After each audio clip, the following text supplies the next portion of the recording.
All right, let's see about getting this going and putting this on the right page. Yeah, there we go. All right, so let's go ahead and get into this. Today's date, November 30th, 2019, and this is how the Frack We Got Here. I'm your host and most Will Buchanan on how the Frack We Got Here. We do take the events and news and everything else that's crazy that's happened in the past week and also try to make sense out of it all. Before I do get started, this is an adult podcast, which means that things of adult language may be said and things of a graphic nature may be shown, so viewer discretion is advised. Aside from that, welcome everybody.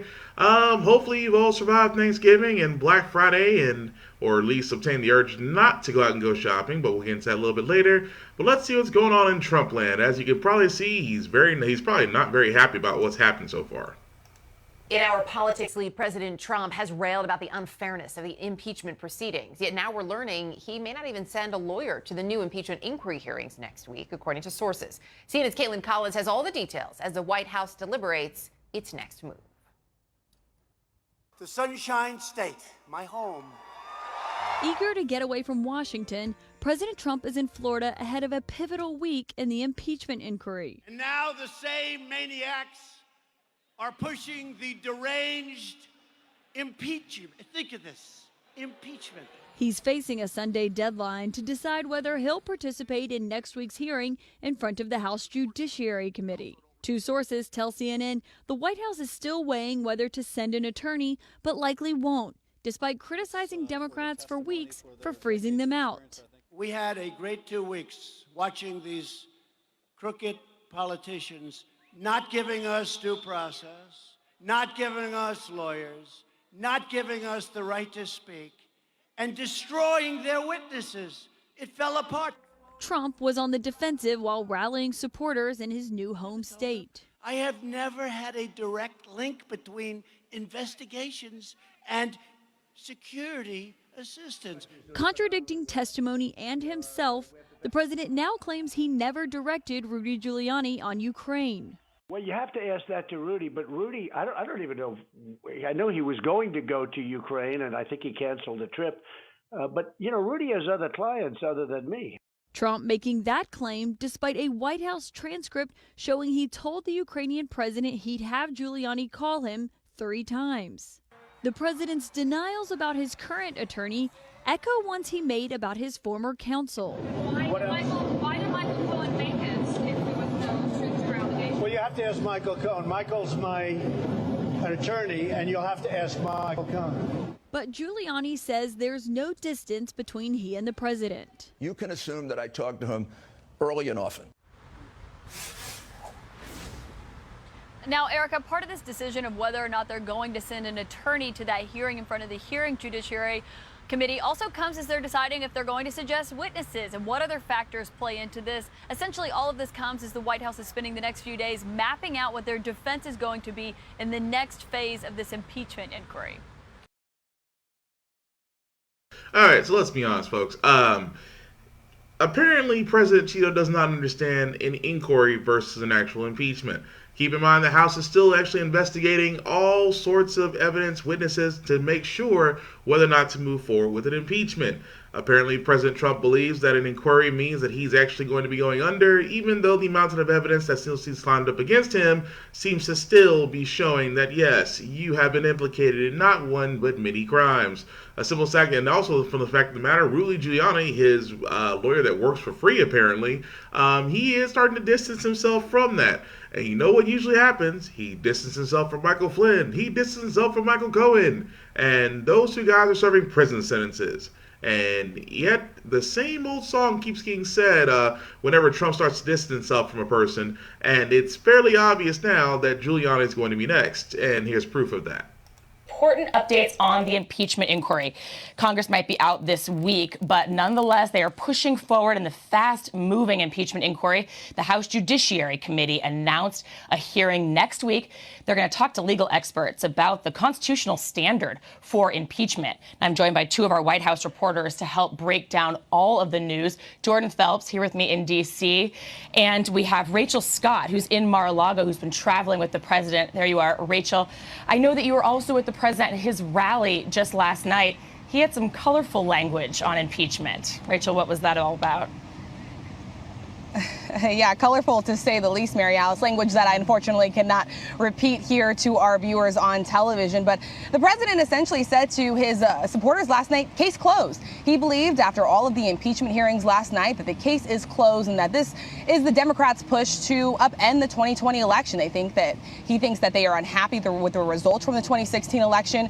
But the strategy of this is quite interesting here, right? He is making his supporters believe, he wants his supporters to believe that this is not just an attack on his presidency, but this is an attack against all of them together. He believes that the Democrats are pushing this agenda without any evidence, and he specifically drew attention to Sondland's testimony, Gordon Sondland's testimony, in which he said that the president told him that he didn't want any quid pro quo. And he said, listen, after I saw that on television, he said, I wanted to turn off the TV because it was case closed, Mary Alice. Yeah, we know that that was not all that Ambassador Sondland said. Jordyn, he also made a point yesterday of sort of surprising everyone by trying to distance himself from his own lawyer. Well, I was surprised by that. Were you surprised by that? What was he trying to accomplish? Mary Alice, I don't think anyone who's been watching this president for any significant length of time was surprised, but you're right, it was significant. I think we actually have a clip of it ready to go. What was Rudy Giuliani doing in Ukraine on your behalf? Well, you have to ask that to Rudy, but Rudy, I don't even know. So you didn't direct him to go to Ukraine to do anything or put any heat on No, I him? didn't direct him, but he is a warrior. Rudy's a warrior. Yeah, Mary Alice, of course, this was very significant because this is the first time we've actually heard the president try to put some distance between himself and Rudy Giuliani. But he did something similar, you'll recall, with Michael Cohen back when the Stormy Daniels scandal and those hush payments started breaking. And we're just going to cut it right there. Yes, he still, again, there's the distance. And let's be honest, when there's distance, that means somebody's about to start singing. And I wouldn't be too surprised if Rudy Giuliani does start singing, considering the fact that he himself has been implicated in scandals in Ukraine, which could lead to prison time, which may actually entice prosecutors to sit there and see if he'll really roll over on Trump, just as Cohen and just as Michael Flynn have already done. Although I still find it funny that Trump is still selling case closed on an inquiry and not an actual impeachment, which actually says a lot about his mindset. But then again, we already knew about his mindset. And speaking of mindsets, I keep talking about the simple fact of the matter that the 2020 field is, as far as Democratic candidates, seems to be overloaded. Well, here's another one, and I still think that this is awkward.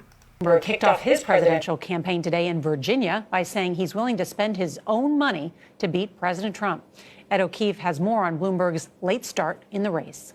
Billionaire Michael Bloomberg's untraditional campaign began with a pretty traditional first campaign stop, chatting up the locals at a Virginia diner. So we're going to order one of each? And justifying his late entry to reporters. I think that there is a greater risk of having Donald Trump reelected than there was before. And in the end, I looked in the mirror and said that just cannot let this happen. The 77-year-old former New York mayor has a daunting task. In a CBS News poll released shortly before he entered the race, 1 in 5 Democrats in early voting states said they would consider him. But more than twice as many said they wouldn't. He could have just been the middle-class kid who made good. So he's spending a record $35 million on a week-long ad campaign to introduce himself to voters. Bloomberg has also set aside $100 million for digital ads targeting the president. All that money will come from his own pocket. He won't accept any campaign contributions. His fellow candidates aren't impressed. Mayor Bloomberg, who has decided to use part of his $55 billion not to buy a yacht, not to buy another home, not to buy a fancy car, but to buy the United States government. Bloomberg plans to skip the first 4 voting states and focus instead on the 14 states voting on Super Tuesday in early March. Iowa and New Hampshire get plenty of attention, but Super Tuesday states will be awarding about a third of all the delegates needed to win the Democratic nomination, Nora. Okay, so let's see why that's messed up for number one. A billionaire that's actually entering in the presidential election at a late time and not even doing half the campaigning and only going for certain states. This only tells you off the simple fact of the matter is that the Electoral College is truly needing to be outdated, as some states will be overlooked, as only the states that are considered battleground states will be the areas that people go to. This alone screams a problem. not only does it scream a problem, it's still a fact of the matter that, yes, you might see it as noble that a billionaire, is not going to be taking on campaign donations, finance, things of that nature. Well, again, that's like Mitt Romney. For anybody that doesn't remember Mitt Romney, remember when he ran against President Obama at the time? Well, I'm not taking any campaign contributions either, and he's a billionaire. I'm sorry, the last thing I really want is a guy who's a billionaire to be president, because we had a con man right now who's trying to run the country, and let's be honest, he's running the country the same way he's ran his businesses, all the way to bankruptcy. So we shouldn't be surprised at this point that even though Bloomberg is running as a candidate and is running as late, it just seems to muddle the waters a little bit, just because if you take a poll that says more than twice of Democrats would not vote for or not consider you, call it a wrap. I mean, at that point, that's like trying to go into American Idol and you have no singing voice, but yet you want to pull that William Hung card, get kicked out of the first round and yet somehow still have a deal later. It doesn't work like that. But then again, I shouldn't be surprised, because I said the same thing about Trump when he decided he wanted to run for president. And who knew that many racists, bigots, and white supremacists out there that still voted? So again, anything's possible. Speaking of anything is possible, like I said before, we just came off of Thanksgiving, and I've never understood, just a short thing, I've never understood Black Friday. I never have. I keep saying that on my Facebook posts and everything else. How in the world do we go from a holiday of celebrating family, food, and whatnot to like several hours later it becomes the purge in stores? Like, you've probably seen the stories of people getting hurt, people getting assaulted, shot, steal, things of that nature. But I've never understood Black Friday because it was nothing more than one big-ass shopping thing. So you would think on this particular day, as historically we've seen on Black Friday, you would think that somewhere along the line, someone would sit there and say, you know what? It's just not a good idea to go out on Black Friday. Yeah, I was wrong.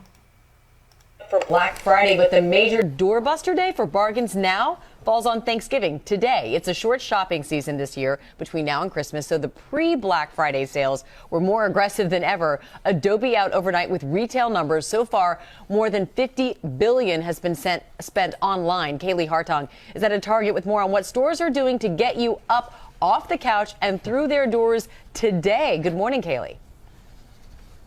Good morning, Amy. Online retailers have been tempting us with their holiday deals for weeks now. We all know how easy it is to click, and buy from our phones on the couch. But to get some of those best Black Friday deals, you've got to get off your phone and get into stores today. It's the Super Bowl of shopping, and retailers are making sure stuffed customers still fill their stores. More than 165 million people are expected to shop over the 5-day Thanksgiving weekend, and nearly half that number will do it the old-fashioned way and shop in-store. Black Friday doorbuster deals starting today at Target, Best Buy, Macy's, and Kohl's when they open their doors at 5 p.m. Target advertising an in-store sale on all its TVs. And shoppers willing to brave the crowds to pick up these massive deals could score some extra perks. Get in line before JCPenney's opens at 2 p.m. today, and you might win a coupon for $500. At Belk, they're handing out gift cards ranging from $5 to $500. Walmart's starting Black Friday sales online hours before its stores open today at 4 p.m., but making a trip down its color-coded aisles even more enjoyable with free coffee, hot chocolate, and snacks. The ease of online shopping, a challenge for brick-and-mortar stores, leading some to try to capitalize on the growing trend of consumers buying online, but picking up those items in the store. By offering different deals, you're enticing people to go to these different platforms and perhaps make even more purchases. Target has doubled the number of employees focused on fulfilling online orders that customers want to pick up in stores. But if you want to get those doorbusters, you got to come into the store. TJ, you want this bear? $10. I'm good, Kaylee. Again, I've never understood this, and my friend Thomas had a wonderful point to this. He told me last night, where he saw, or I think one of his friends said it, that who are all these people that are buying TVs that bought TVs a year ago? Like, you remember those deals where it's like, come get this 55-inch TV that's on Black Friday for so-and-so prices. People ran to get that. And then the next year, this year, you have the same folks still going to get TVs. What the fuck happened to your TV last year? that you bought, that you braved the, that you had food, rushed out, got in line, whatever promotion was out there, and decided upon yourself that, yes, this 60-inch TV is worth it, or this stuffed animal is worth it, or this Instapot is worth it, or, fill in the blank of whatever you were looking for. I get it. Brick and mortar stores do have to do a lot more to compete with online shopping. And online shopping does have its allure. I cannot argue that, because a lot of people still want to shop on Black Friday, but they don't want to deal with the hassle of trying to go out and fight the crowds and whatnot.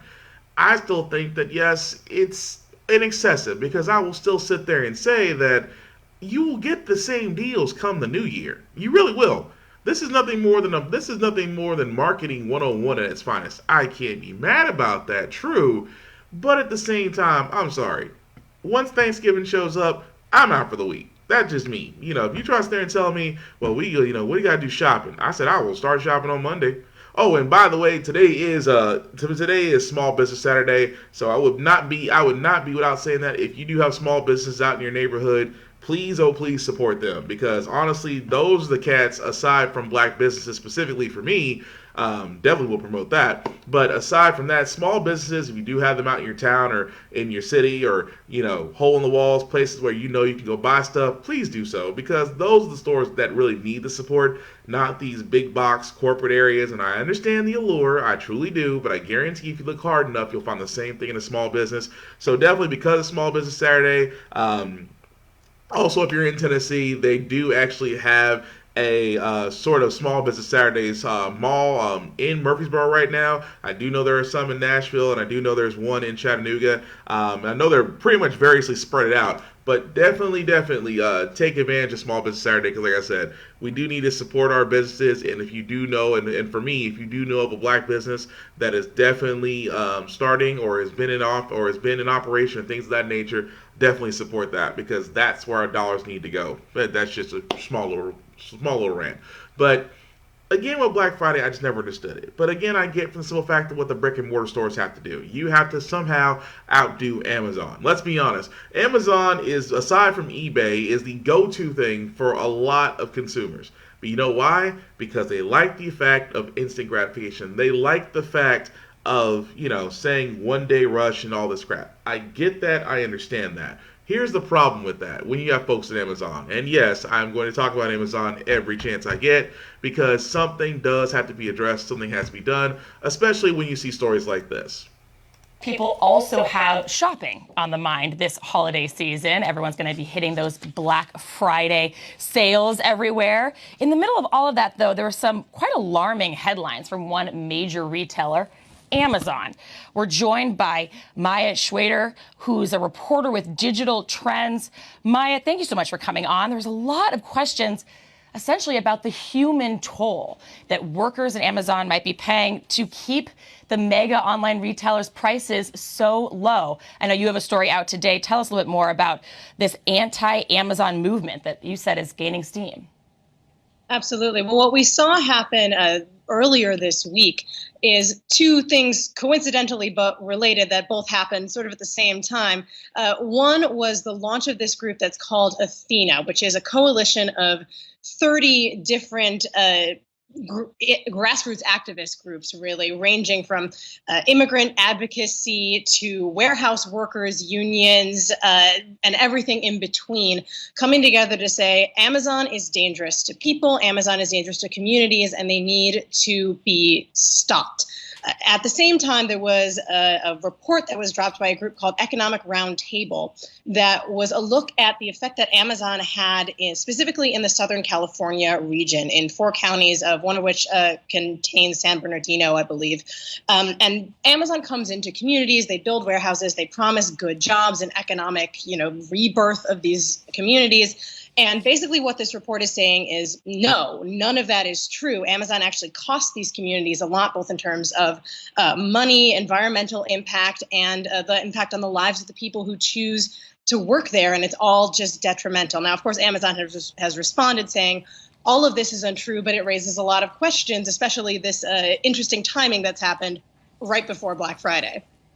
Yeah, I was reading a story from The Atlantic, their Center for Investigative Reporting, that got at the high rates of injuries that Amazon warehouse workers are experiencing. There's a headline from The Atlantic article out this week saying this holiday season that Amazon will move millions of packages at a dizzying speed, and internal reports suggest that the convenience is coming at the expense of the worker. In that story, there's quotes from Amazon workers that talk about having to scan packages every 11 seconds and having disciplinary action if they don't meet quotas. Have you run into any of this in your own reporting?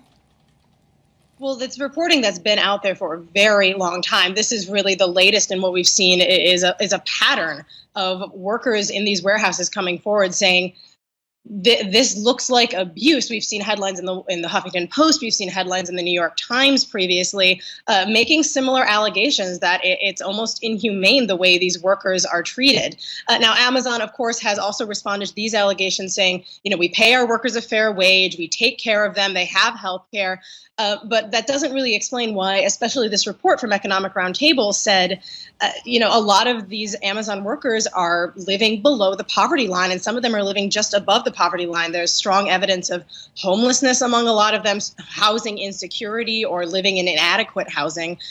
This is, like I said, a pattern of allegations that's come out that it is coincidental timing, it being just before Black Friday, and Black Friday is one of Amazon's two biggest retail days of the year. Mm-hmm. And so what happens next? Is there conversation among workers about how to respond to some of these conditions in warehouses? Do you think there will be more investigative reporting on this front?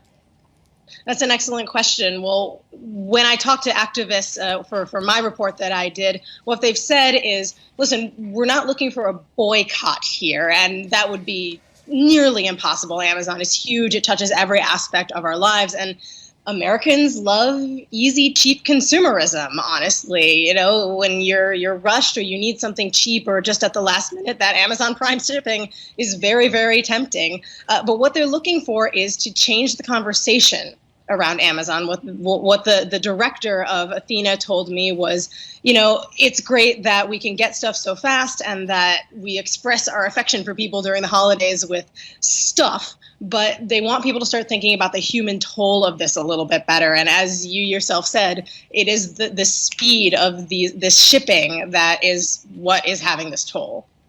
Yeah, well, interesting reporting. Yeah, interesting reporting indeed. Do not get me wrong. I've said it many times about Amazon because, like I said I actually worked a short stint there, and it is exactly how it says it is. I mean, they keep on saying that, Amazon always on the defensive. Keep in mind, Jeff Bezos has never really addressed the issue directly. It's always been people under him. But let's be honest, if you've seen Amazon, you can't expect these Prime days and one-day rushes and things of that nature to not have an impact on their warehouse distribution centers. Folks are asked to work at such a pace that it's almost inhuman. It really is. In bathroom breaks, things of that nature, those horror stories of Amazon drivers that literally have to pee in bottles because they can't stop and go to the bathroom, that's true. I mean, it's either that or go on yourself, and nobody wants to piss on themselves in a public place and still have to go around people. That's not what nobody wants. But those are decisions that Amazon workers have to make, and not to mention the high turnover rate with these peak seasons, as they call them, which is basically the holiday seasons, in which you just have individuals working sometimes 10, sometimes 11, sometimes 12-hour shifts, and with very little downtime. You're constantly on your feet the entire shift, or say for instance you're driving, you're literally in an Amazon truck from anywhere from 8 to 10 hours. I mean, sometimes even 12, because they want you to deliver all the packages that you have. And honestly, they're saying in so many ways, fuck the driver safety. I mean, there have been multiple wrecks out there with Amazon drivers who were tired, who were rushing, who were behind, and had these insane quotas. And let's be honest, Amazon can sit there and say all they want to. Yes, we're paying them the market rate of where they live. Yes, they got health care. Let me explain those things. First and foremost, if you're at Amazon, chances are you are not a full-time employee yet.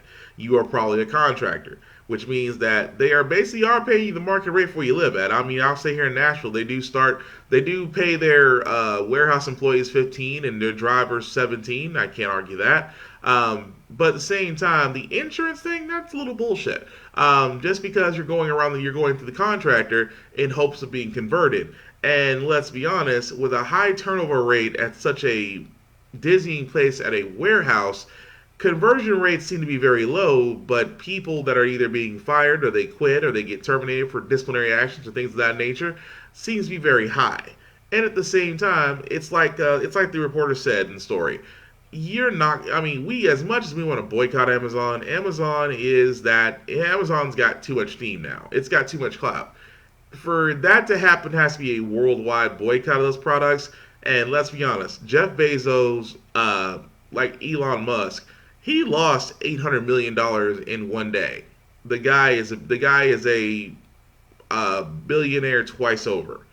It's going to be very hard to sit there and boycott Amazon when you have so many people out there that love the fact of instant gratification. And again, you can't. It's hard to take down a beast like that.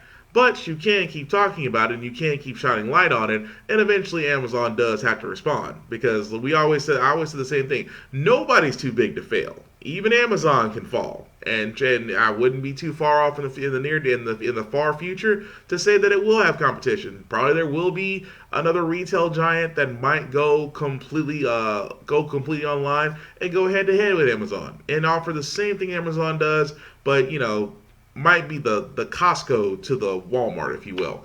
But again, I'll never stop talking about Amazon because I think that is a situation that always needs to be addressed.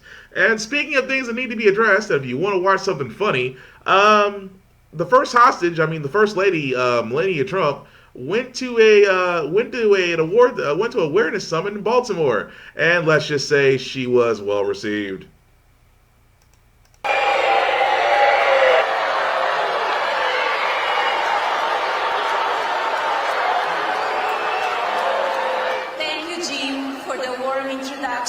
And for inviting me to join you today for such an important event centered on opioid awareness. Wishing you all a happy Thanksgiving.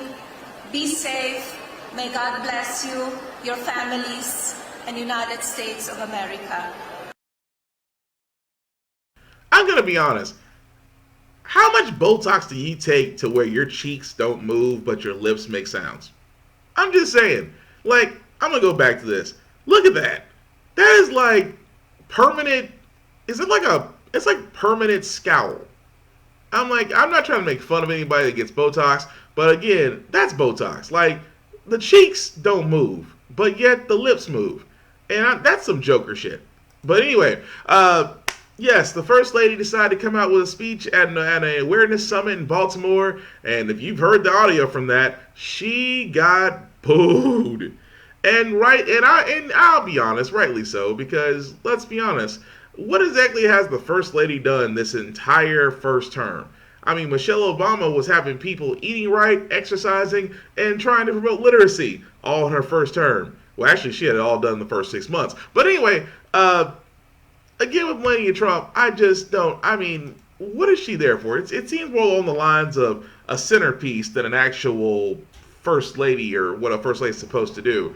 But it is amazing to me that the level of booing, and she's trying to give a speech, I'm like, and trust me, the Be Best campaign is shit. Because it's funny that she talks about her Be Best campaign, her Be Best, in you can tell this was done by a third grader. Her Be Best campaign is all about online bullying. And yet she's married to one of the biggest ones out there. You'd think she'd be taking her Be Best campaign to the White House and teaching him, but we all know how that goes when you pay for a mail order bride. But at this time, it's still funny to me that she literally, I've never seen a First Lady that never had any substance and just pretty much was a figure. You're a placeholder. You're like Miss America without the crown, but yet you still get the tour. That's pretty much what you are at that point. So I don't feel bad that Melania Trump got booed because she doesn't really say anything of circumstance or substance. But it's always fun to just see her try to look disappointed and try to look happy. But with a face like that, you'll never can tell which one. Hell of a poker face. But moving right along. Unfortunately, we do have another police story, and this one is a little graphic, so viewer discretion is definitely advised.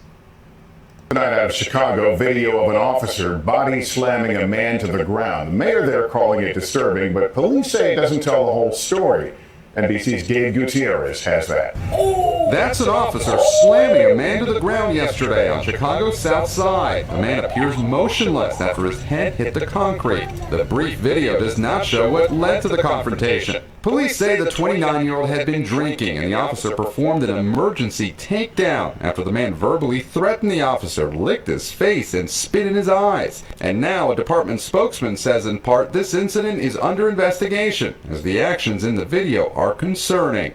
Today, the mayor weighed in. While a single video does not depict the entirety of the interactions between the police and the individual, this particular video is very disturbing. The encounter comes almost 3 years after a Justice Department review found a pattern of unconstitutionally excessive and deadly force within the Chicago Police Department. In this case, the unidentified man was treated at the hospital overnight and is now in police custody. The officer is still on the job.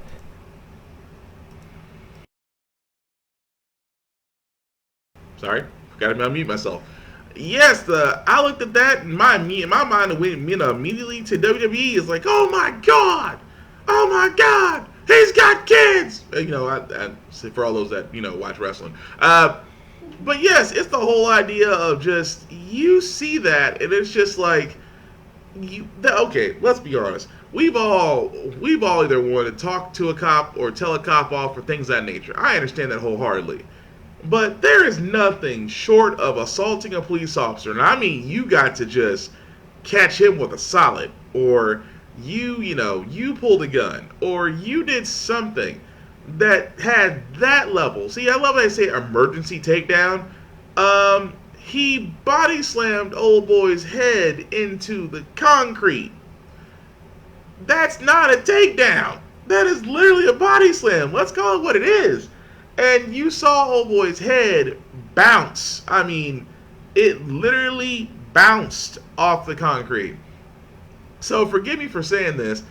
There's not a legitimate reason that I can think of, because the officer sat there and said he allegedly licked the officer's chin and spit on him.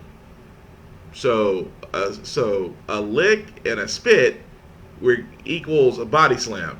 And now old boy's unconscious. I'm like, dude, you didn't go for pepper spray, you didn't go immediately for handcuffs, you just said fuck it all and I'm just gonna throw his ass in the concrete. And then the messed up part about it is, like me and my friend Thomas talked about the other day, was just simple fact of the matter is like this. Could you imagine old boy being body slammed, knocked unconscious? You wake up and you're right back in police custody, knowing the fact that a policeman just literally knocked you out. If that is not fear factor for your ass, I don't know what is. Because the fact of the matter is that he has to, I mean, like I said, this is an ongoing story. I think the officer should face some disciplinary action. But let's be honest, when it comes to a cop, they'll try to actually defend him in such a way that the body slamming was justified. I would love to see how it is. Just simple fact of the matter is just that we've seen multiple stories of police brutality, and the first thing they always try to sit there and say is, really in so many words, was the cop justified? It's hard, in this case, he can't be. There are other ways to take a person down than just bouncing their head off the concrete. But then again, it's also been said that Chicago does have the highest count of police brutality and excessive force complaints. Good luck, Mayor. Aside from that, we're moving forward to this one to where I saw this story and I still I can't wrap my head around it, so it's just best to go ahead and let the video play and explain it for itself. Temporarily blocked a new health care requirement for immigrants proposed by the Trump administration. It would have forced immigrants to register and show they could pay for health insurance within 30 days of arriving at the border. The requirements could bar up to 375,000 prospective legal immigrants from moving to the U.S. each year. CBS News immigration and politics reporter Camilo Montoya Galvez has been covering this story, and he joins me now from Washington. Camilo, welcome. Remind us why critics were so concerned about this Trump administration policy.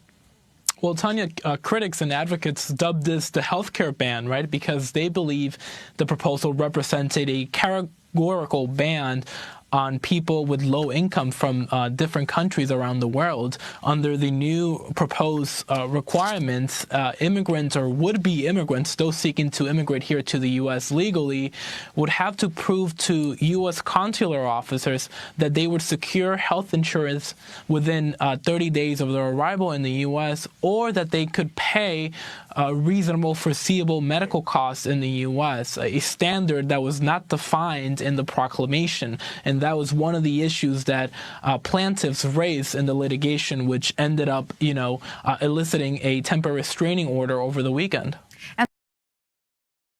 And yes, that's the part that mystifies me. That President Cheeto and his administration took it upon themselves to say that immigrants have to show a proof of health insurance to get a visa. These are immigrants that have came to the U.S. and they have to do it within 30 days, otherwise they would be deported. Let's think about that for a second. You come to the U.S. and you're required to immediately get health insurance to get a visa. But you're also trying to get a visa to stay in the U.S. Does anybody see the hopping from one spot to the other where it does not compute? This is the problem with this. For some odd reason, not only President Cheeto, but other people are obsessed with, and let's just call it what it is, you're obsessed with brown countries. Brown countries bring brown people. Brown people, you people seem to be bigoted against. And yet, you try to find these ways of just contradicting yourself and making it law, which the Trump administration has tried to do. At the same time, again, I have to ask people, it's like, because I've heard people say this all the time, well, I'm against legal immigration. Really? How has it affected you? If anything, it's added to the economy. If anything, it's added workers. If anything, they've done the jobs that nobody else wants to do. And at the same time, they've been managed to basically they've been able to purchase vehicles and homes, rightfully so, and some of them even pay taxes. So why does it bother you so much? Oh, because someone told you to. I mean, the only thing I can think of is that another race told you that he didn't like it, so therefore you went along with it. But in this case of it all, getting back to the story, it makes no sense to literally and figuratively have these people jumping through all these unnecessary hoops. And at the same time, yes, if people want to come into our border, let them. It's not like we don't have the room. Putting up a wall doesn't work because, as you can see, they can climb whatever you built. And planes have been invented because, immigrants are flying now. So you shouldn't really be surprised how they get into the States. But again, with the whole idea of now saying about healthcare, and let's be honest, that's a whole nother monster in itself. The fact that it's making it harder for refugees and asylum seekers and just immigrants that are moving to the U.S. honestly makes no sense. That this 30-day rule to get insurance, it's like you have to get insurance quicker than you have to get a visa. That alone is messed up. But also, speaking of other things that are messed up, remember when I was sitting there talking about what would happen if we got a conservative-leaning Supreme Court, that certain decisions might be affected? Yeah, can't say I didn't tell you so. Become the first state in the country without access to abortion as soon as next year. The Supreme Court will consider a challenge to Louisiana's so-called Unsafe Abortion Protection Act. The decision could end abortion services at Louisiana's last remaining clinics. CBS News reporter Kate Smith has been covering the abortion fight in Louisiana, joins us at the table. Kate, welcome back. So if abortion is federally protected, how is this possible? So Roe v. Wade legalizes abortion, but it leaves a lot of room for states to regulate the procedure. And how far a state can go is exactly what the Supreme Court will be considering next year.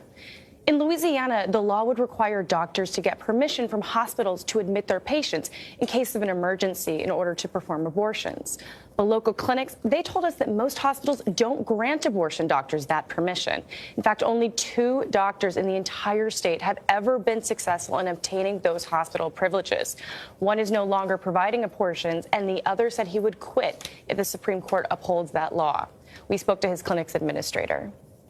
Well, he's been targeted at home, at his primary office. There have been veiled threats. There's constant online harassment through social media.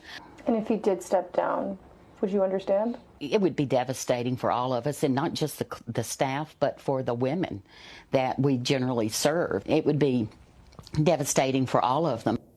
If Louisiana is successful in effectively regulating abortion out of existence, it could provide a roadmap for other anti-abortion states to follow. And that's the fear. Now, don't get me wrong. Personally, for me, it's a woman's choice. You do whatever you want to do with your body, and a man should not be able to tell you to do so.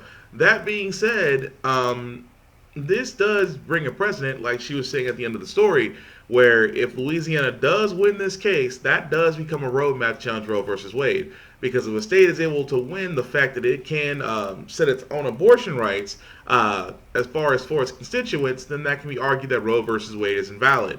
And with a conservative-leaning Supreme Court, by the way, they might be inclined to do so. That was the entire fear why Kavanaugh and then the newest Supreme Court judge is about to be railroaded in. Well, I'm sorry, that's wrong. He's the Ninth Circuit of Appeals Court judge that got railroaded in.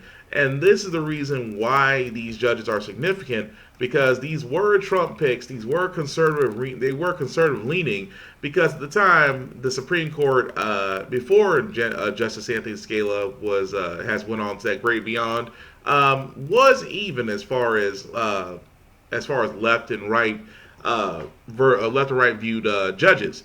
But because now that another one has been added, it's now going to the right. So you can only imagine that how this can go and how this affects women. And I still say this. I still can't believe I'm saying this. It's 2019. We're literally 31 days from now from being at 2020. How the fuck are we still talking about women's rights? I mean, imagine if this was black people. If this was 2020 and we're still talking about civil rights. There would literally be riots overnight. And yet, when it comes to women's rights, we are still discussing it. We've never discussed men's rights. It's almost was a given. But yet, when it comes to women's rights, we still feel the need to discuss it. This does not compute. And I would hope that the Supreme Court shuts us down, but again, it's one of those things we're gonna have to find out about. But speaking of things that might actually get shut down, Uber loses license in London over safety. The Transit Authority, which is basically the place in Great Britain that decides if taxi companies, things of that nature, can operate within the city, has decided that to suspend Uber's license to operate, which means Uber drivers in London can no longer operate as cab drivers. And of course, because of that, basically the reason why they said that was everything that's been going on here in the U.S. I mean, you've heard the stories of people being kidnapped by Uber drivers, murdered by Uber drivers, assaulted, things of that nature, and vice versa. So the Transit Authority there has decided that, looking at stories and also seeing stories of their own in Great Britain, have decided that at this point, because of the extreme risk that its passengers are put at, for Uber, they decided that Uber can no longer operate in their country. So yes, it is a big blow to Uber, and at the same time, when it comes to Uber and Lyft and all of these types of services that are out there, it is a risk. Let's be honest. Background checks don't mean shit. You could be a serial killer with a clean record and still pass a background check. And at the same time, you are getting into cars with strangers.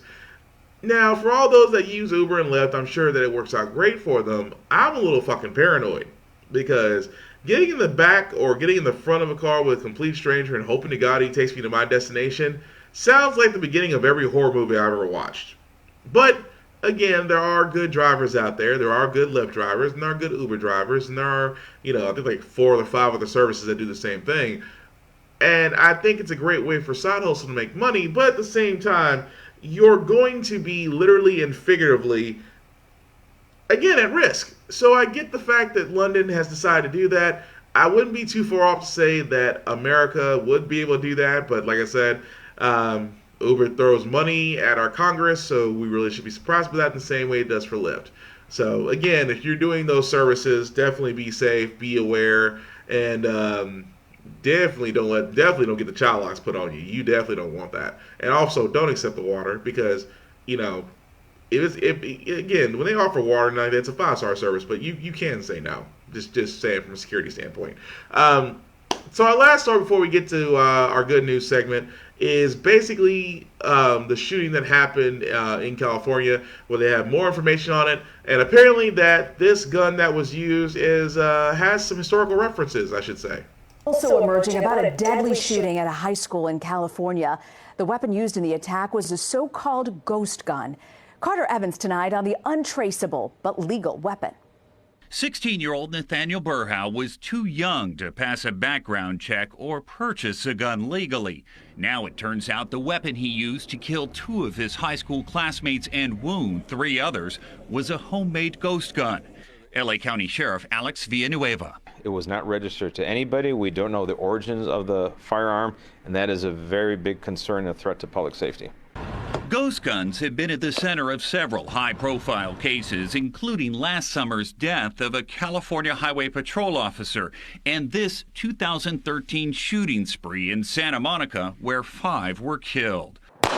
All from ghost guns that were unregistered, untraceable, and 100% legal to build. We first reported on ghost guns last year after we went online and found all the parts needed to build one in a do-it-yourself kit. It's not going to take a tremendous amount of gunsmithing skill. Former LAPD SWAT officer Scott Reitz agreed to supervise while I put all the components together. We're removing these black tabs. It took just 3 hours as I followed an instructional YouTube video, many of which are still online. The Bureau of Alcohol, Tobacco, and Firearms showed us several ghost guns taken off the streets. They now account for 1/3 of all guns seized in Southern California, says the ATF's Ginger Colburn. These firearms are with gang members. These firearms are being found at various crime scenes all over the country. Why can't the ATF just go shut down the people that are selling these parts? ATF can't go shut down the people who are selling these parts because these parts are not regulated. And there's no limit on the number of ghost guns one person can own, but a new California law now requires them to be voluntarily registered. It's really up to those companies to be responsible. They're the ones that are going to have to live with themselves. It's still unknown who made the gun used in the Saugus High School rampage. The answer may have only been known to the boy who carried out the attack on his 16th birthday and died by his own hand. Carter Evans. That's some scary shit. I ain't gonna lie. Yes, the ghost gun, as I was said before, like it was a story back on this. I actually had to do some research because I completely forgot about the story. So ghost guns are, like they said, do-it-yourself kits to where you can actually have a firearm that shoots normal ammunition. It is scary that because it's sold in parts, you do get around the ATF and FFL laws that actually require registration, that require it to be civilian style, which means it cannot be military style in any way. They get around that literally by shipping off in parts and assembling it. And it is very scary because a 16-year-old was able to get a hold of this and assemble it and be able to use it, which tells you off the bat that we actually do need to start looking at the way that guns and things are regulated, as well as not only that, but actual laws that are going against those that are selling parts, those that are selling kits. Because keep in mind, all of that, and I double checked on that, all of that is unregulated, which means that a company could spring up tomorrow, sell those parts, someone could buy said parts, and then they can go and assemble it, and bingo bango, you have a firearm. Even more so, you have an unregistered firearm that has no serial number and cannot be traced. Personally, for me, I don't understand the allure of having a ghost gun except for the fact that you're just basically getting around the fact that, yes, you have to have a background check and things of that nature to actually own a firearm. There's just no way around there. That's the way around it. And that these guns, not just handguns, but as they were showing there, shotguns can be made, AK-47s can be made, AR-15s can be made. That is fucking scary about the ability that some of these people actually have, and these companies out there that literally show no remorse that can actually do that. And again, you have these kids who have the ability, they have the internet, let's be honest, what child does not know about the internet by now, to make these purchases and be able to assemble it on their own because the videos are still live on YouTube. And before this broadcast started, I did check. They are there. The site itself, which I will not promote, is still there. So it amazes me so that yet we talk about the gun culture. And don't get me wrong, I'm a gun owner, but I'm not out there, responsibly. And let me also say this. There are a long line of responsible gun owners who you'll never know. They won't do any dumb shit. They are very practical, and they keep it away from the children. That of nature. You'll never hear about those types of folks. I'm talking about the type of folks that, like this kid. It's like school shootings, and that's the one thing I'm worried about. School shootings happening so much that I'm afraid that we're becoming desensitized to it. Like, you hear a school shooting, at one point, it used to be, oh dear God, how did this happen? We need to stop it. To now, it's just, you have that shock, but I fear that the shock isn't hitting as home as much as it used to. And that's what I'm afraid of, is that desensitization to the whole thing. And the fear is that it might start being accepted as normal. And I hope it doesn't. But when you see stories like this, you can only imagine what's going to take. And honestly, it's going to do this. It's going to make some people unhappy. But honestly, if it means the safety of students and everybody else to make a few people who are gun owners unhappy, then so be it. They're not taking away your guns. They're just making it harder for those that shouldn't have guns to get them. But that being said, let's go and get to our feel-good segment, because like I usually do in How the Frack We Got Here, I know we do cover a lot of stories that are doom and gloom, that are not always rosy, sometimes funny, but not always rosy. But we do know it's the weekend. We want to leave you out on a good note. We want to make sure that you're feeling all right, especially after Thanksgiving, let's be honest about Thanksgiving. If you got those really good plates, I'm talking like the second, third, the fourth plate, and you got the leftovers and the sauce and everything else got to sit in, and that second plate is always better than the first plate, especially turkey and dressing. If you never had turkey and dressing and kind of put the turkey on top of the dressing and kind of let it just sit there for a night in the refrigerator, then you go back out there and heat it up and it tastes better than the first day, sauces. I'm just saying. I sound like a fat dude right now, but I'm just saying, you enjoy it. You should enjoy it. It's Thanksgiving. You should always enjoy good food and whatnot. I can't knock you for that. So with that also being said, these are, like I said, get into the feel good stories of this, because now I'm thinking about the plate that I have left over. So sorry about that. But let's go and get to the good news segment. And like I said, I do have a couple of ones out there that I think are pretty cool, especially this first one, which I love the fact of what this guy's doing. A teacher getting high grades for making learning fun, rapping in the classroom. He's America Strong. I'm so fly, I can't be touched. Offering rhymes as rewards, this second grade teacher in Atlanta is using music to motivate his students to new heights. On Fridays, this is what you'll see in Sammy Rigo's classroom. Yeah. To the top, like I do, always going up. Students scoring 80% or higher on their schoolwork get to express themselves with freestyle rap. I'm getting so I grow up, yeah. He calls it Freestyle Fridays, and it's taken off with his students. I'm a star that's super. I'm number one. Their scores on reading, spelling, phonics, all improving almost 15% since the program began in September.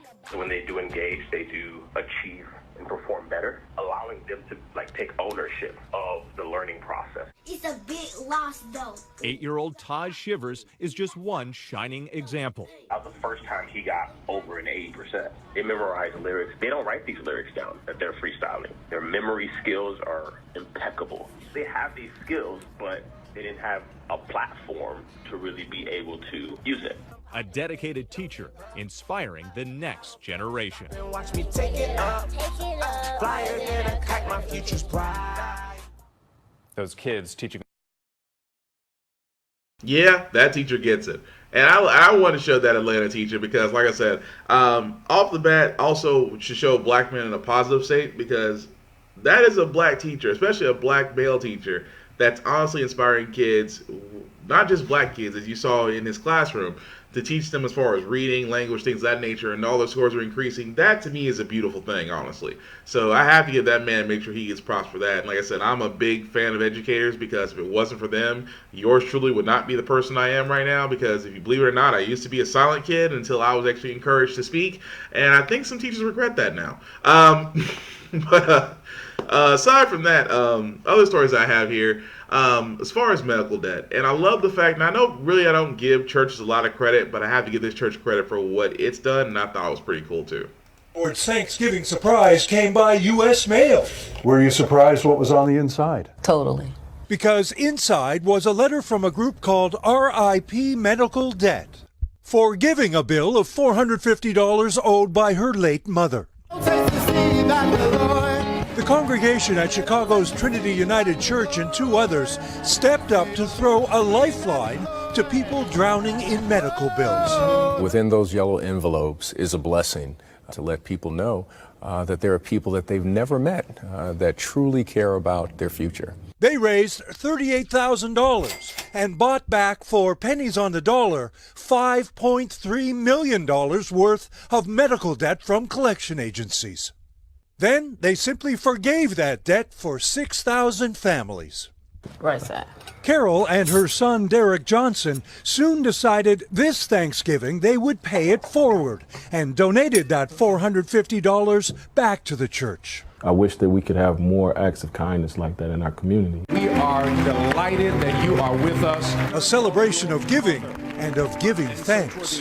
My mom cannot enjoy this, but somebody else can. We're going to place in this receptacle here. And what became of Carol's late mom's money? It will help feed a family of 5 for a week. From a Thanksgiving table abundant with generosity. Kevin Tibbles, NBC News, Chicago. Holy crap. But again, I love the fact that, I'm sorry, I just saw that screenshot of all that money just sitting right there and it's overflowing. And don't get me wrong, it's cool to actually see a church that is in the news, that's trying to let Kanye West be at its services, talking about how Jesus Christ is, anointing him the greatest artist ever and all that bullshit. But I do love the fact of the matter that churches like that one in Chicago is just trying to do it right. You have the ability to take, one thing off people's mind.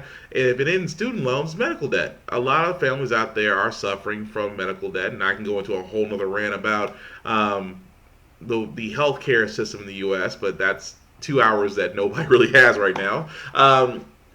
But again, I do love the fact of what this church has done, and the simple fact of the matter is just that, paying it forward, which if you're able to, you should. An act of kindness always deserves another act of kindness. So if you're able to help out, then definitely do so. But it doesn't always have to be monetary as well. It could always be your time, it could be your talent, it could be your skills, things of that nature. But you gotta love when a church just turns around and says, you know what, we can help out. We have the ability to help out people, so let's do so. Not to say that, other churches may be doing the same thing out there, but like I said, this types of stories really don't get a lot of more press, don't get the same type of press that other churches get as far as that stuff comes out, but I just thought that was pretty cool in itself. The last story I have is basically an 8-year-old, and I keep saying this so many times, we need to listen to the children. The children have got it right. And this story really is no different. Who served is now 8-year-old Tyler Stallings' mission in life. 4 years ago, Stallings made up his mind to help homeless veterans in need, and that decision led to the start of Kid Time Enterprises. Take a listen. 8-year-old Tyler Stallings is wise beyond his years. At just 4 years old, Tyler found out about the struggles of homeless veterans, and he was impassioned to do something about it. So, he and his mom started their own company, Kid Time Enterprises, with a mission of giving back. We always need to bring people together and work with each other and help each other. Always be kind. Through donations and grants, Tyler puts together hygiene kits for homeless and elderly veterans. He calls them hero bags, and he's given out thousands to vets in need. He also puts together hero boxes, which contain supplies that can't fit in the bags. Through his charity, Tyler has helped the lives of countless veterans. He and his mom frequently go shopping for supplies themselves, and Tyler often meets the veterans receiving his donations. He's even written his own book, Tyler Goes Around the World, and dresses up like the main character to promote his charity and collect donations. He calls himself a kidtrepreneur and a philanthropist. But Tyler truly is a superhero.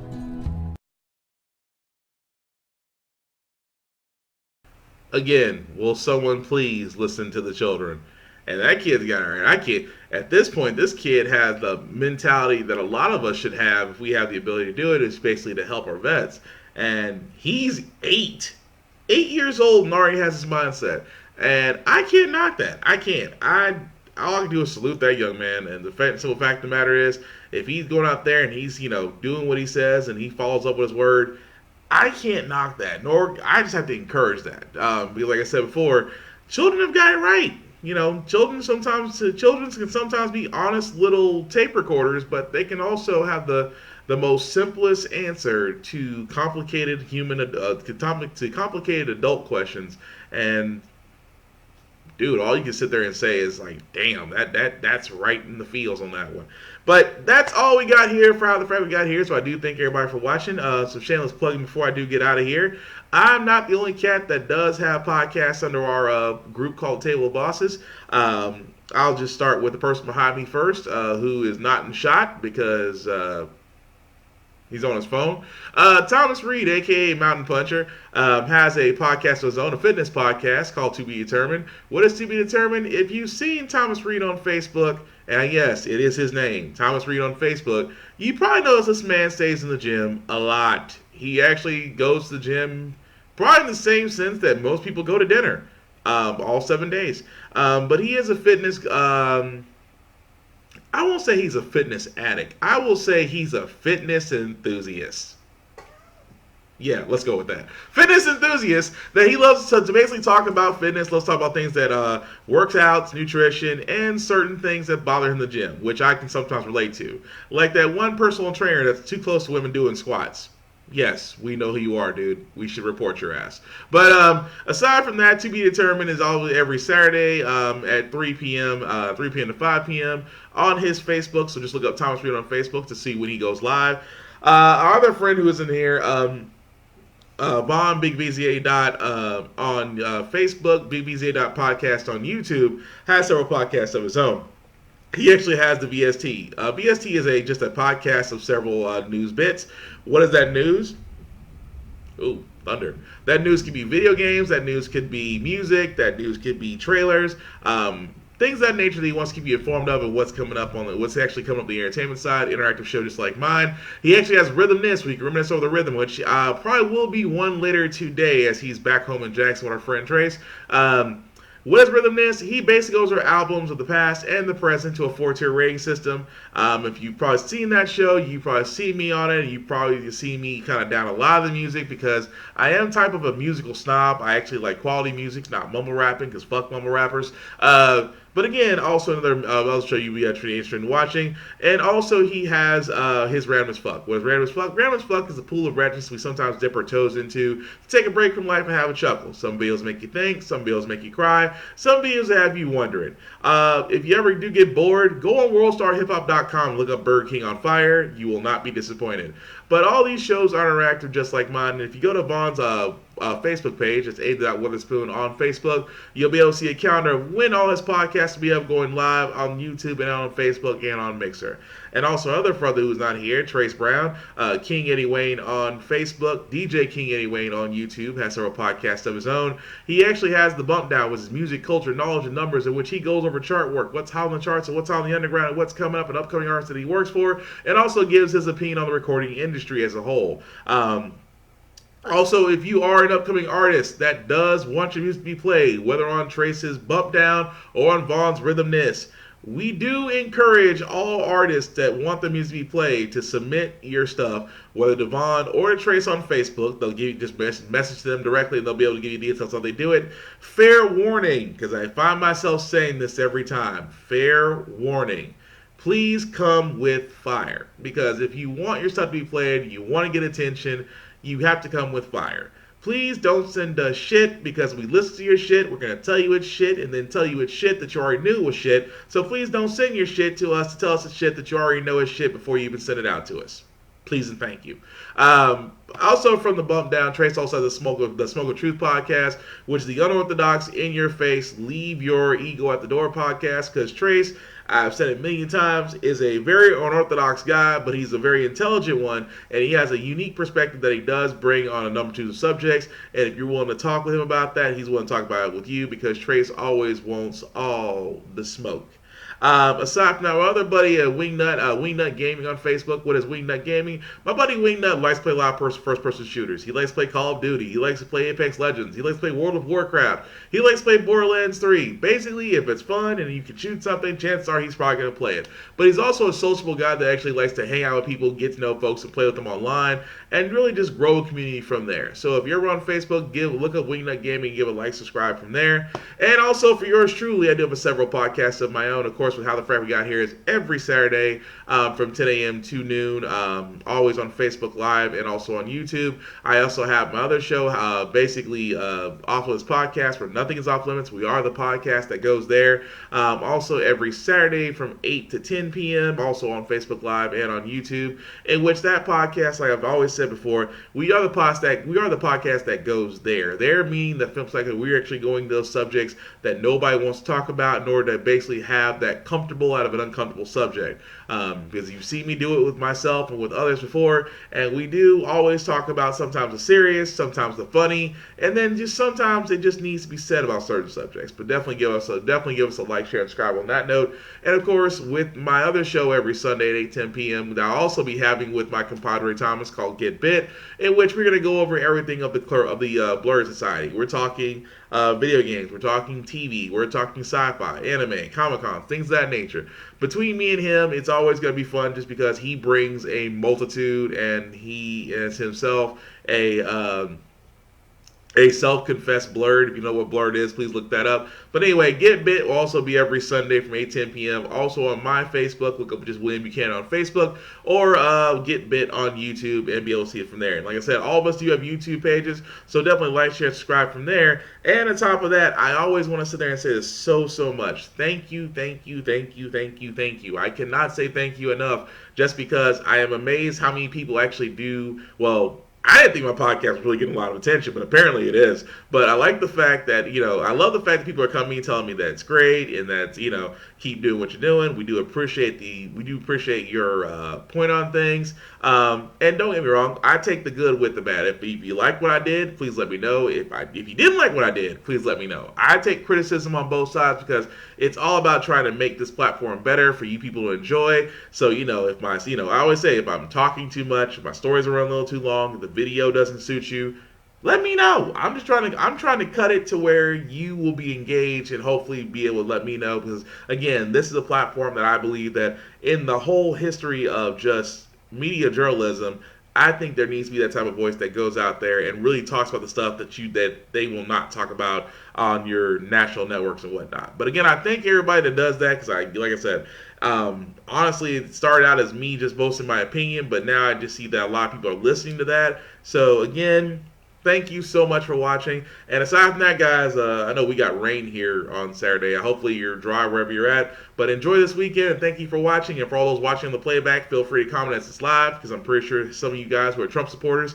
I kind of miss you guys. You guys used to message me at 2 or 3 in the morning. What happened? You dropped off? Y'all finally got some sleep? Got some melatonin? I don't know what you did, but I kind of somehow miss y'all. But anyway, aside from everybody else, thank you all for watching. Have a great weekend. I'm out. Peace.